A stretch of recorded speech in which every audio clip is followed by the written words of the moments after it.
Hello everyone, Mark here. Now we are going to listen to podcast news which includes editorials from the newspaper. While walking in the morning or evening, while cooking, cycling or during free time you can listen. It will be attributed to learning and understanding various accents and pronunciations. Listening improves the quality of communication and comprehension. Before going ahead, I would like to welcome you all to the virtual school. A new way of learning and teaching, with the vision of let's grow together. Our mission is to learn how to learn and teach how to teach. So stay tuned. And here we go. Editorial 1. Character challenge: the center's directive to Twitter to remove manipulated media tag on posts is illegal. The government of India's directive to microblogging platform Twitter that it remove the label manipulated media from certain posts shared by functionaries of the Bharatiya Janata Party, BJP, including union ministers, has no legal leg to stand on. But it reveals that the government of India is willing to go to any lengths to empower BJP functionaries to tarnish political opponents and misinform the public. The BJP functionaries circulated on Twitter what they called a toolkit prepared by the Congress to disparage the government. The Congress has filed a police complaint that the BJP functionaries forged a document that does not exist. It has also written to Twitter to permanently suspend the accounts of those who circulated the forged documents. There is indeed a document that the Congress prepared on the opportunity costs of the Central Vista project for its internal use. The one circulated by the BJP leaders included additional pages on COVID-19. The BJP has failed to provide the digital footprint, or the copies, of what it calls the COVID-19 toolkit. There is no evidence that the Congress has done anything in the toolkit which was supposedly prepared in May, but the toolkit proposes courses of action that have already happened in April, an analysis by fact-checking platform Alt News has revealed. Toolkits are meant to be about coordinating future actions on social media, and not cataloging past events. When challenged on facts, a BJP propagandist revealed the identity of a woman who was involved in the Central Vista research, leading to her bullying by cyber mobs. Twitter has not complied with the center's directive, and at least 6 handles of BJP functionaries now have posts with the tag, manipulated media. The reasoning behind the directive, in the absence of any legal provision to cite, by the government of India is baffling. It has argued that the labeling was a prejudged, prejudiced, and a deliberate attempt to color the investigation by local law enforcement agency. By this metric, a private company must allow what it has determined as problematic content, until a state agency concurs. Twitter has a publicized policy that it may label tweets that include media that have been deceptively altered or fabricated. It could use its own mechanism or use third-party services to make that determination. Twitter is a private entity whose relationship with users is guided by its terms of services. The IT Act that empowers the government to regulate content does not give it the power to order the removal of a label. Additionally, the government move raises serious concerns regarding arbitrary censorship and transparency. The center's desperation to control any discussion on its failures, and shift the focus onto the opposition is leading to such situations that embarrass a democracy. Rather than intimidate a private company, the BJP and the center should discipline its functionaries into more civility and truthfulness in their engagement with critics. Thank you. Now I would like to invite Ms. Zira to present next editorial.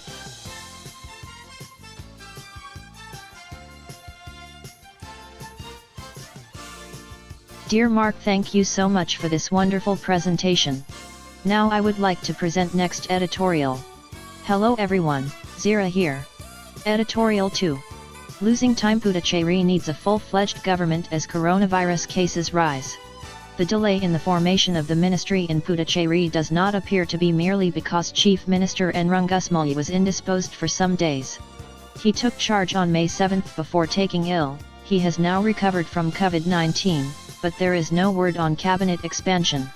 The delay is a reflection of the uneasy relationship between Mr. Rangasmali's NR Congress and its ally, the Bharatiya Janata Party, BJP, which has been paying special attention to the Union territory to become a major force.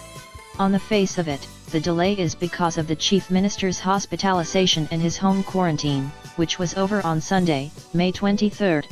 But his illness did not come in the way of the centre making 3 BJP members nominated legislators of the Assembly. One reason that is holding up ministry formation is the BJP's demand for the Deputy Chief Minister's post in a few ministerial berths, as stated by Union Minister of State for Home Affairs G. Kishan Reddy, one of the point persons of the BJP for Puducherry. But it was evident that Mr. Rangasmali was not too enthused by the National Party's proposals. A few days before assuming office, he was on record to say that there was no precedent of Puducherry having had a deputy chief minister, but would consider the matter if the centre created such a post. However hard it may be for him, Mr. Rangasmali has to contend with the reality that the BJP's strength in the assembly is just one short of his party's 10, after the nomination of the three Malays. Lieutenant Governor Tamilisai Soundararajan, on May 21, appointed K. Lakshminarayanan as the pro tem Speaker of the Assembly, paving the way for the early swearing-in of Malays. However, what bothers the people of the Union Territory, it has a population of about 12.5 lakh, 2011 census, is that there is no full-fledged elected government in place during a raging COVID-19 pandemic. Between May 8, the day after Mr. Rangasmali became Chief Minister, and May 24, the number of active cases went up by 2,250, the total number of active cases stood at 15,835 on Monday. In this period, the toll rose by almost 50%, and as on Monday, 1,382 persons have died since the outbreak of the pandemic. Puducherry does need a vibrant and imaginative health minister to beat the virus. This is also an opportunity for the NR Congress and the BJP to set aside their differences and show that they have genuine concern for the welfare of the people by forming the Council of Ministers at the earliest. This is no time for procrastination. Now I would like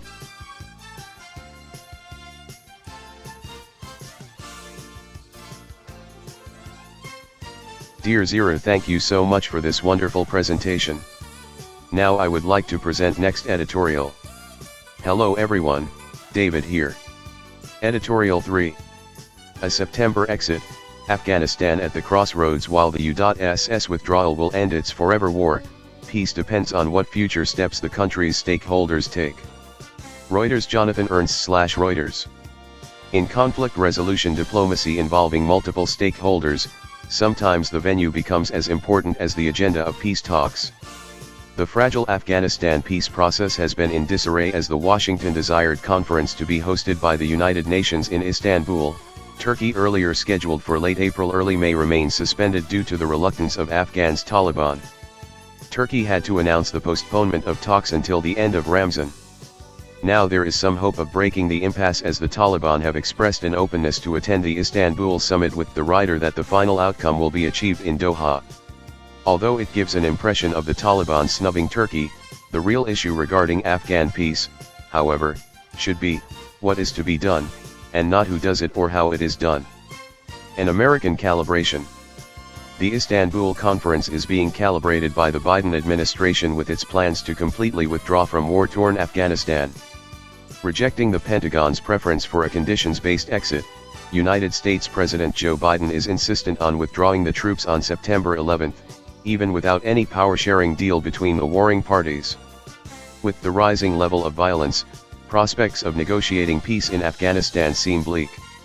Since the announcement of an exit date, Afghanistan continues to witness deadly attacks across its provinces. For instance, multiple blasts outside a girls' school in Kabul recently was the worst terror attack in Afghanistan in a year. However, while adopting a tough posture, the Taliban have nonetheless kept the space open for engagement with the Afghan government. After a long pause in peace talks, they met in Qatar on May 14, the second day of a three-day ceasefire. Consensus still eludes the Taliban's real motives. According to conventional wisdom, by indulging in arbitrary acts of violence, the Taliban are demonstrating that they are capable of seizing by military force what is not offered to them on the negotiating table. It would, however, be more prudent to believe that there exists a gulf in the views of the field commanders, who would like to wait it out for the US to depart, as there is little value in making concessions during the talks, and the Taliban leadership, who may feel the urgency to resuming negotiations than completely abandoning them for fear of losing the international legitimacy they enjoy at the moment. Pakistan's emergence. Being the Taliban's chief patron, Pakistan is the most important player in the Afghan conflict. After months of negotiations, the U.S. Taliban deal was signed in February 2020, and Pakistan took full credit for it. Unlike his predecessor, Mr. Biden has not set timelines, upping the ante for many stakeholders. as the U.S. military presence in Afghanistan for almost 2 decades had kept Washington reliant on Rawalpindi for operational and other support. Pakistan not only treated the US as its geopolitical pawn but also smartly mobilized this factor against India. With the disappearance of this lethal dependence, Pakistan faces an uphill task in conducting a viable Afghan policy. Therefore, Pakistani Foreign Minister Shah Mahmood Qureshi's latest phone call to the US Secretary of State Antony J. Blinken should be seen in this context. Expressing Pakistan's desire for close economic cooperation, enhanced regional connectivity and common vision for a peaceful South Asia, the crux of Mr. Qureshi's discussion was in laying stress on the need for responsible withdrawal of foreign forces, clearly indicating fear of a Pyrrhic victory.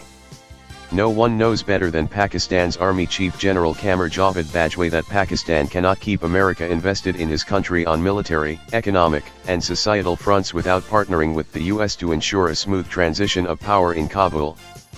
But Western-backed and Taliban-opposed Kabul government's relations with Pakistan continue to be characterized by deep hostility and mistrust.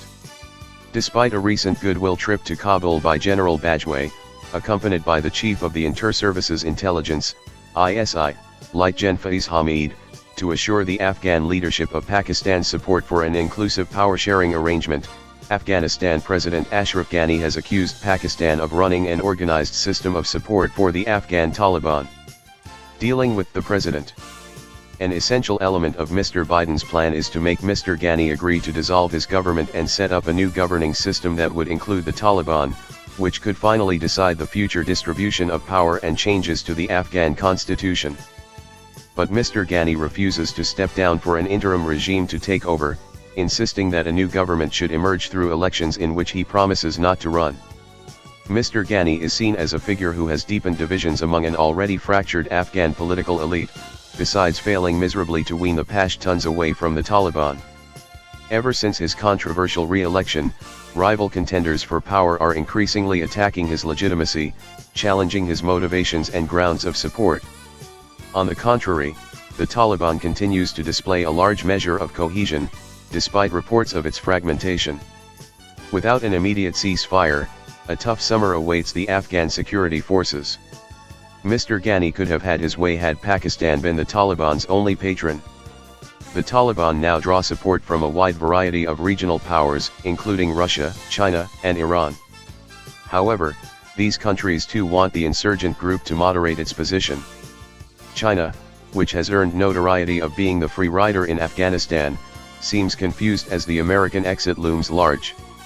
Despite public rhetoric of asking the US to leave, the Chinese policymakers have become more comfortable over the years with America's military presence in Afghanistan, which has suppressed many terrorist groups which threaten China directly or Beijing-friendly regimes in Central Asia. China and India. Since the need to focus on great power competition appears to have been factored considerably into Mr. Biden's decision of strategic retrenchment from Afghanistan, it has serious implications for China. It would leave Beijing vulnerable to its spillover effects, particularly in the rest of Xinjiang province. That is why China has remained invested in all major regional Afghan-centric negotiations. Though it has a stake in the success of the Istanbul talks, its latest offer of hosting intra-Afghan talks in Beijing will only confound the current contradictions.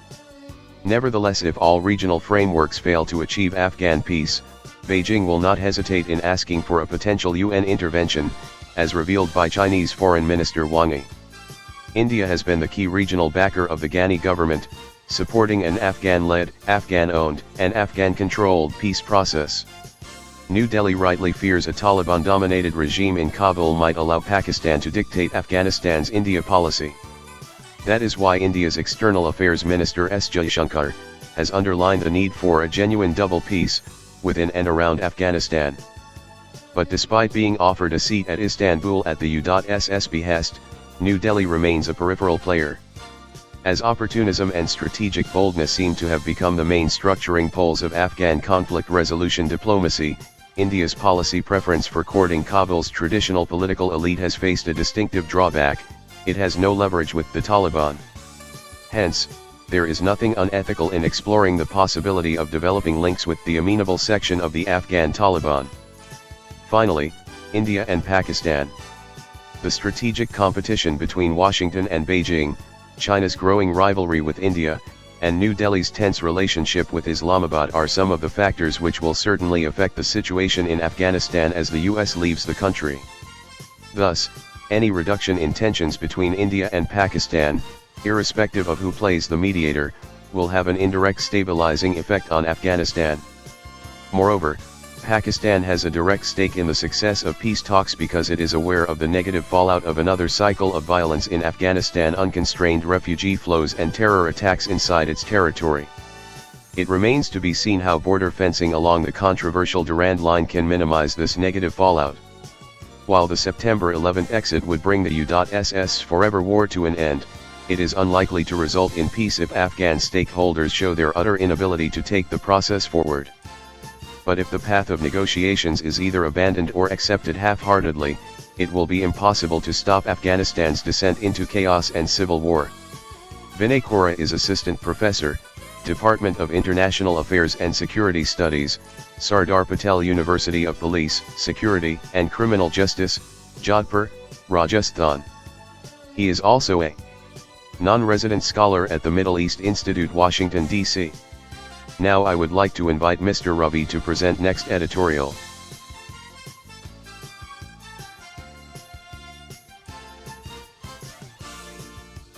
Dear David, thank you so much for this wonderful presentation.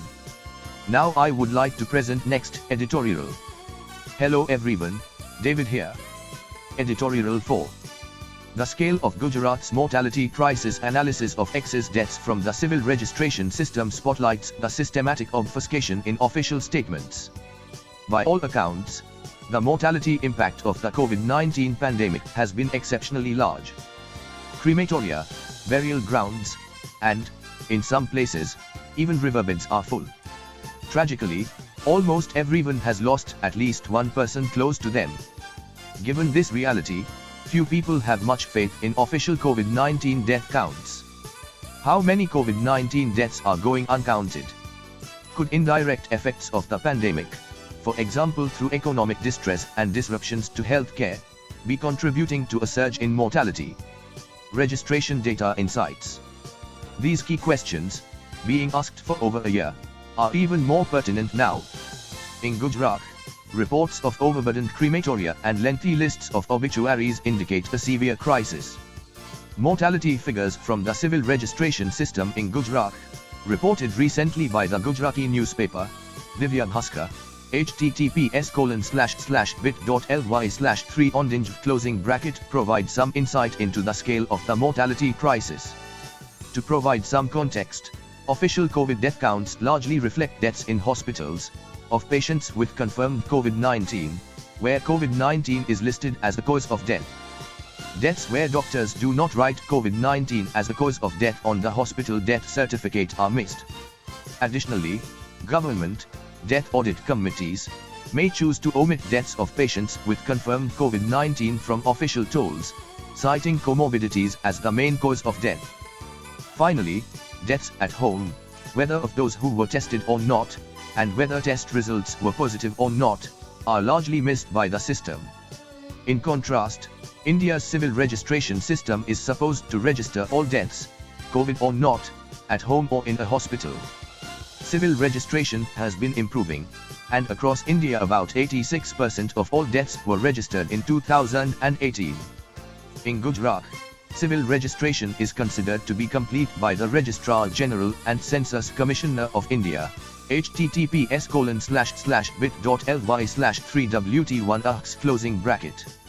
Divya Bhaskar reported that during a 71-day period between 1st March 2021 and 10th May 2021, there were 1.23 lakh deaths registered in Gujarat. In the corresponding period in 2020, there were around 58,000 registered deaths. This suggests a large increase in mortality in 2021. Year-wise comparison.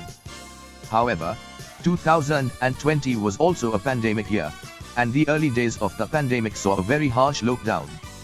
This likely prevented or delayed many deaths from being registered.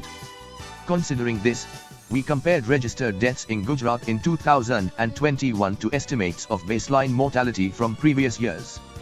The sample registration system, a continuous demographic survey, provides estimates of crude death rates in Gujarat until 2018.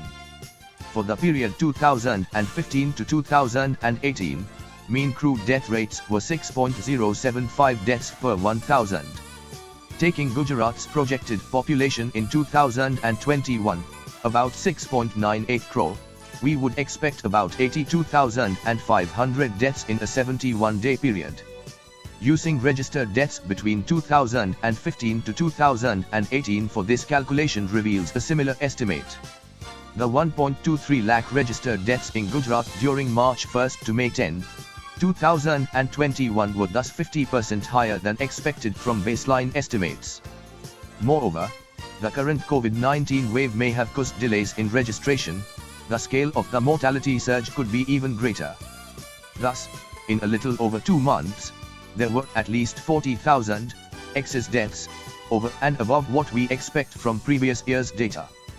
This is around 10 times Gujarat's official COVID-19 death count during this period of around 4,200 deaths. The increase in excess mortality mirrors the timing of the rise in recorded COVID-19 deaths, which rose sharply through most of April. This can be seen in the graph of annualized crude death rates. But we cannot assume that all Gujarat's excess deaths are COVID-19 deaths. Some may reflect overwhelmed healthcare facilities or worsening economic conditions. In fact, there is some evidence for possible indirect effects. The Divya Bhaskar report documents that 20% of the deaths that were registered were among people less than 25 years of age. This is an increase in both absolute and relative terms compared to 2018, when about 15% of deaths were below the age of 25.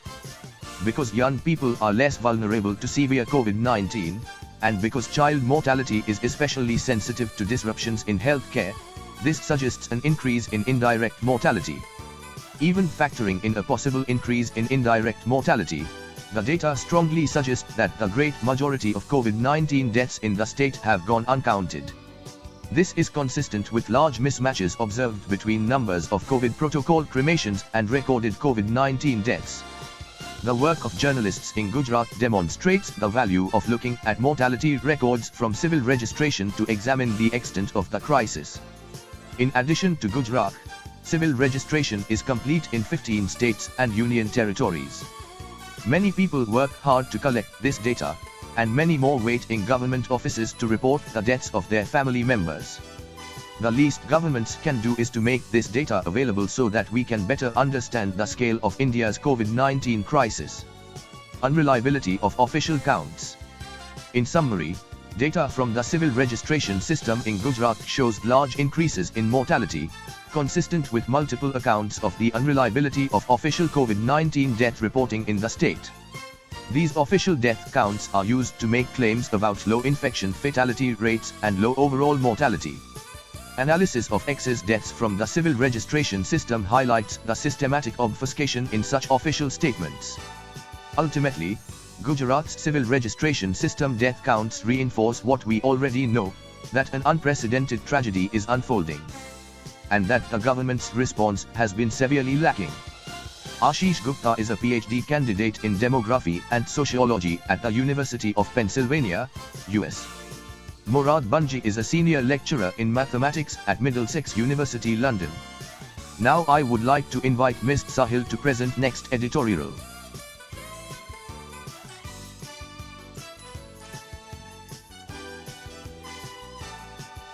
Sahil, thank you so much for this wonderful presentation. Now I would like to present next editorial. Hello everyone, Roma here. Editorial 5. A single global tender for vaccine procurement. The scramble by the states is destined to be inequitable and inefficient and portrays lack of coordination. A senior citizen at a vaccination center in Delhi's Lajpat Nagar on May 13. Murthy RV. With only 20 million vaccine shots available for the entire month of May for the 600 million people aged 18 to 44 years in India, many state governments have resorted to floating global tenders for COVID-19 vaccines. This situation is another example of political promises being made without sufficient planning. It also points to a lack of political will to find sustainable solutions, inadequate coordination between states and the union government, and a focus on optics during a public health emergency of unprecedented magnitude. Each of these is an indictment of the response to the pandemic in India. If not now, when can the Indian state be more responsive and responsible? Incoherent on all fronts.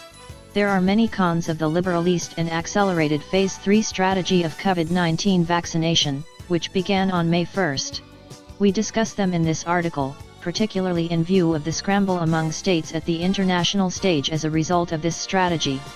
First, was the new liberalist strategy primarily intended as a firefighting measure in view of limited vaccine supply or as a stable, long-term measure? Reducing central government monopsony can theoretically increase production. However, it is unlikely to manifest quickly enough to aid in successfully preparing for a third wave through vaccination, especially in the presence of limiting factors like reduced raw materials, which the government has itself admitted to. Supplies are projected to achieve substantial levels only by August 2021. However, considering that past announcements of vaccine production have not met the timelines, can we be assured of even that? Without any increase in supplies, expanding eligibility to the 18 to 44 years age group will only spread vaccines thinly, which makes little epidemiological and operational sense. If it is intended to be a long-term and stable measure, it would exemplify an imprudent and inequitable vaccination strategy by any nation in the face of an unprecedented national emergency. Second, uniform vaccine prices for all states can prevent exploitation of possible economies of scale. Leaving prices to an oligopolistic market favors unhealthy competition among states. The new vaccination strategy has now forced states to compete in an unfavorable international market, which negates any success at curbing domestic competition. States will have to procure doses at higher rates than a single national purchaser would. As a result of the new strategy, each vaccine dose will be costlier in India than in any other part of the world, until prices come down substantially. Making state governments pay higher prices for the vaccines essentially increases government expenditure, though the burden now has shifted to the states. Overall, the current approach is destined to be highly inefficient on all fronts for a country that is short of resources. The concomitant inequity is self-explanatory. The solution is to boldly revisit the policy and use the limited vaccine supply for the adult high-risk and vulnerable group, identified as per the target population. This can be a state-specific decision led by subject experts without interference from the political circle. Don't give false hopes to the rest, which can only lead to disillusionment, further diminish trust in government promises and compound other problems. Reconsider opening vaccination for the 18 to 44 years age group in August 2021, when vaccine supply is likely to stabilize. This can be done earlier if adequate supplies become available. The current scramble by states on the international stage is not only destined to be inequitable and inefficient, but also propagates a discordant image for a country which, until late, boasted of extending humanitarian aid by exporting vaccines. It only behoves the central government to bear the costs and provide vaccines to the states. However, the bare minimum that the central government can do now is to coordinate with the states and on behalf of all the willing states, float a single global tender for vaccine procurement. This is unlikely to yield much as most vaccine manufacturers hardly have any spare capacity for the next few months, but a single powerful purchaser is more likely to tip the balance in India's favor, apart from accomplishing obvious efficiency and equity gains. The benefits of being the single purchaser are not alien to the current government. The centre's own flagship healthcare program, the Ayushman Bharat Pradhan Mantri Jan Arogya Yojana, is an exemplar of such benefits. More specifically, on vaccination, the Centre State Division of Labour has traditionally been one where the centre procures vaccines and the states administer them. It was effective vaccine delivery that helped the state deal with the public health problem of polio. The central government procured the vaccines and states dealt with delivery. An emergency is the worst hour to abruptly disturb this equation and saddle the states with additional procurement responsibilities. The fact that the federal government has provided vaccines free to all even in the United States, which is a poster child of laissez-faire and arguably, an inspiration behind many of India's recent health policy pronouncements, should be an eye-opener. A rights-based approach. Article 21 of the Constitution is often interpreted as embracing the right to health. The rights-based approach in health in operational terms connotes accessibility, availability, and affordability, and the significance of these magnifies multifold during an emergency of the proportions we are seeing today. In recent times, various Indian courts have looked at COVID-19 vaccines and services from a rights-based approach. A health emergency comes largely within the purview of the central government. It demands that the government act responsibly to ensure that COVID-19 vaccines are accessible, available, and affordable. It is never too late to take corrective measures. Chandrakant Laharia has done extensive work on the vaccination program of India, is a public policy and health systems expert and the co-author of Till We Win, India's Fight Against the COVID-19 Pandemic. Saham D. Bhattari is a health policy expert and chief editor of The Indian Practitioner. Thank you. Now I would like to invite Sam to present next editorial.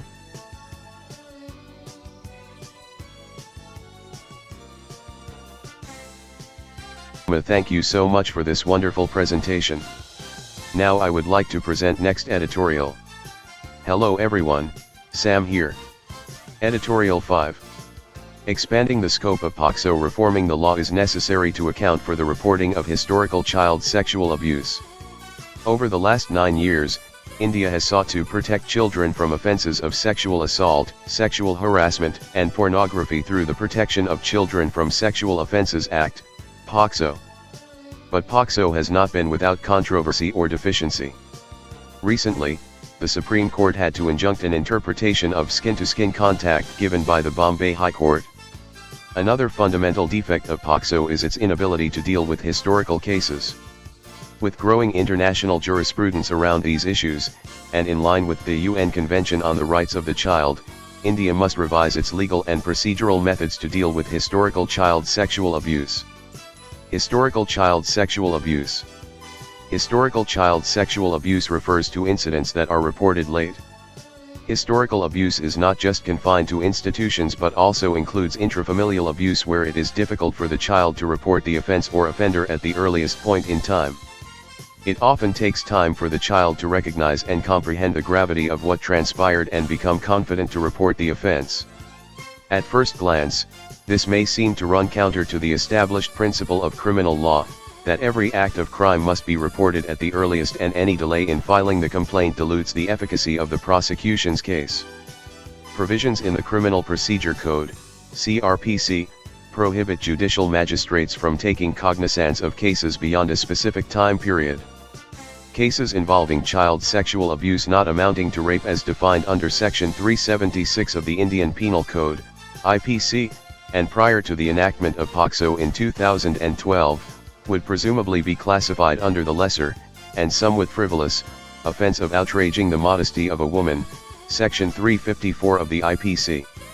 As such, any reporting of an offense, under Section 354 of the IPC, more than 3 years after the date of incident would be barred by the CRPC. Such a scenario renders historical reporting of child sexual offenses which took place before 2012 legally implausible. This presents an insurmountable legal barrier against the registration of historical child sexual offenses which took place before 2012. While the limitation provisions were incorporated into the CRPC to avert delayed prosecution, the circumstances around child sexual abuse cannot and must not be viewed in the same manner as other criminal offenses. Therein lies a compelling case to allow delayed reporting and prosecution with regard to incidents of child sexual offenses. It is also now understood that delays in reporting sexual abuse after a considerable passage of time from the date of offense may be due to factors such as threats from the perpetrator, fear of public humiliation, and absence of trustworthy confidant. Another theory, proposed by Roland C. Summit, professor of psychiatry, is the accommodation syndrome, where the child keeps the abuse as a secret because of the fear that no one will believe the abuse, which leads to accommodative behavior. As such, with growing research and empirical evidence pointing to behavior justifying delayed reporting, there is a need to amend the law to balance the rights of the victims and the accused. One of the major drawbacks of delayed reporting is the lack of evidence to advance prosecution. It is believed that there would be less than 5% chance for gathering direct physical and medical evidence in such cases. India, in particular, suffers from a lack of procedural guidance as to how to prosecute historical cases of child sexual abuse. In contrast, the UK has issued detailed guidelines on prosecuting cases of child sexual abuse under the Sexual Offences Act of 2003 to assist the police in such cases. Need to review the law. Also, in 2018, an online petition based on the plea of a child sexual abuse survivor gathered tremendous support. The survivor petitioner, Purnima Govindarjulu, had unsuccessfully tried to register a complaint against her abuser after a delay of more than 40 years. After having failed to get traction with the police, she had launched an online campaign to raise awareness. Consequently, the Union Ministry of Law and Justice, at the request of the then Minister for Women and Child Development, clarified that no time limit shall apply for POCSO cases. Though this was a welcome clarification and would help strengthen the POCSO jurisprudence, it still fails to address the plight of children who were victims of sexual abuse before 2012. There is an urgent need to reform and revise our laws to account for various developments such as historical reporting of child sexual abuse. At the very least, the Union government must frame guidelines to direct effective and purposeful prosecution in cases which are not covered by the POCSO. Manuraj Shumagsundaram is advocate and spokesperson, DMK.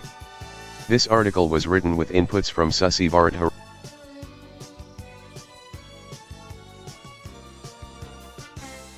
Dear Sam, thank you so much for this wonderful presentation. Now I would like to present next editorial.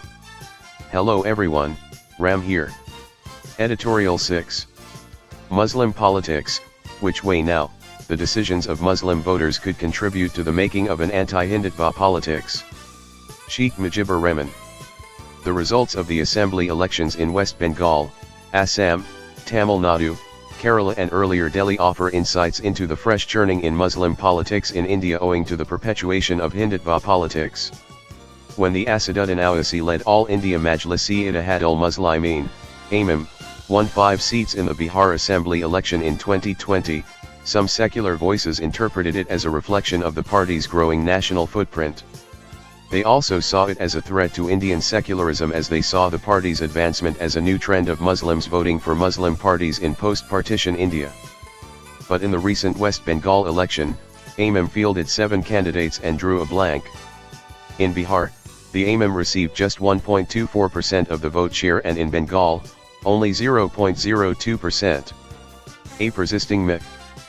In Bengal, it was argued that the Indian Secular Front, formed by Abbas Siddiqui, a cleric of the prominent Furfura Sharif, was going to be a spoiler for the Trinamool Congress by giving an advantage to the Bharatiya Janata Party, BJP. However, a vast chunk of the Muslim votes went to the Trinamool, including from the traditionally loyal Muslim voters of the Congress and left parties. Mr. Siddiqui's party fought 27 seats and managed to win only 1. Once again, the myth that Muslim voters are blindly loyal to Maulanas or the clergy was busted. These results have established once more that Muslim voters are exceptionally politically savvy and secular in their electoral preferences. This myth that Muslim voters are swayed by Maulanas, however, has a long history. It acquired national prominence when the Shahi Imam of Delhi's Jama Masjid, Abdullah Bukhari, appealed to Muslim voters to vote against Indira Gandhi in 1977. He appealed to voters to vote for her in 1980, which saw her return. Ever since then, nearly all the tall leaders of major ruling parties in New Delhi such as the Gandhis, VP Singh, Devgovda, and even Atal Bihari Vajpayee have given credence to this myth through their gestures. In the 2004 parliamentary election, the Shahi Imam of Jama Masjid, Ahmed Bukhari, urged Muslims to vote for the BJP, which backfired. But the myth continues to have its own life, and fatwas are delivered at the behest of various parties. Politics of counterpolarization. In Assam and Bengal, Muslim voting behavior was clearly dictated by the politics of counterpolarization, leading to the closing of ranks among Muslim voters as a response to the politics of polarization. In Assam, Muslim voters endorsed the Grand Alliance led by the Congress and the All India United Democratic Front. In Bengal, Muslim voters emulated the Muslim voters in Delhi who chose to abandon the Congress in favour of the Aam Aadmi Party, AAP, believing that Arvind Kejriwal would demonstrate his secular credentials once elected. However, Mr. Kejriwal's conduct during the Delhi riots and later has led many to believe that he is anything but a closet secularist. The decision of most Muslim voters to move away from the Congress in Delhi and from the left and the Congress in Bengal, on the one hand, and stay with the Congress as part of the Grand Alliance in Assam and with the left in Kerala, on the other, does not imply that they consider the Trinamool or AAP as being more secular than the left or Congress. In their reasoning of the politics of counterpolarization, Muslim voters hope to send an unambiguous message that parties like the Congress or the left, while seeking future alliances, need to factor in the greater threat that Hindutva poses to their security and welfare instead of simply seeking to save their electoral turf. If they do not, they better face decimation. There is a fair chance that Muslim voters in Uttar Pradesh will emulate the voting wisdom of their counterparts in West Bengal. Given the colossal failure of the BJP government in dealing with the second wave of the pandemic, their decisions could contribute to the making of an anti-Hindutva politics. Sheikh Mujibur Rahman teaches at Jamia Millia Islamia, New Delhi, and is the author of the forthcoming book, Shikwai-e-Hind, The Political Future of Indian Muslims. Thank you. Now I would like to invite Jeevan to present next editorial.